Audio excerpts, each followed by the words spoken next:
Hi, welcome to the Daily Dose. I'm Colleen and I'm the General Curator here at the Calgary Zoo. Today we're in the Rainforest building and we're talking about Sheldon. He's our African leopard tortoise and he's kind of a well-known tortoise. Lots of members or people who have visited the zoo might have seen him walking around in the winter, and today I'm going to take him for a walk, so come with me for a walk. Before we get to walk him, one of the things we should talk about is our wonderful volunteers.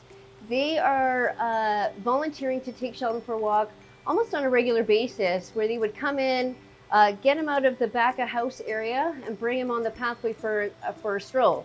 So there's some tools that we need for this walk, and I'll show you what that kit looks like. This is our tortoise walking container. In here it has some signs.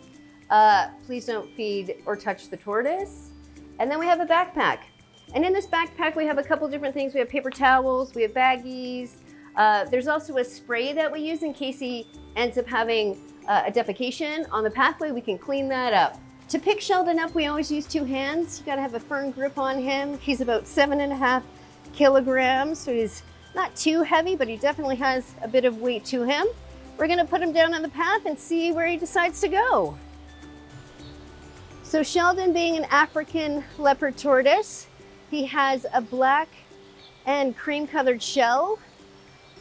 You'll see some nicer patterns in the wild, but he's got what looks like kind of a leopard pattern, which is why he's called the Leopard Tortoise. He came to the Calgary Zoo in 1993. He was a donation, and he's going off path right now, which is okay. He's allowed to explore, but that's one of the reasons why we have a Sheldon walker and our wonderful volunteers to do this, in case he gets stuck, you know, behind a plant or ends up getting into a tricky spot where he can't get himself out of.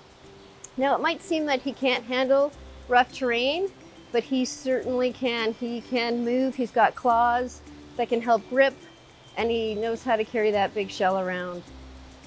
Sheldon has some patches on his shell. It is some epoxy, and it's often how we do that in zoos when we have to repair any shell damage. Sheldon came to us as a donation, and he did have some shell problems that we patched up, and it's quite easy to do it, and it works really well for him, and it doesn't hurt and it doesn't bother him, but it just helps seal up that shell for him. So on days when we can't walk Sheldon, or we don't have somebody to pay attention to him on the pathways, we've kind of made a makeshift little playpen for him so that he can get out and kind of stretch his legs a little bit more. And I think it also helps with the gorillas, so the gorillas get to come down and watch Sheldon move around, and Sheldon can get a little bit more exercise in this space right here. So Sheldon will spend some time in here walking around and exploring, and then when the keepers pass by, they can check on him, and then look, the gorillas might come by and take a look and see what's happening over here as well. Thanks for coming on the walk with Sheldon with me. Just make sure that you get your daily walk too. And thank you for supporting wildlife conservation. Have a great day, everyone.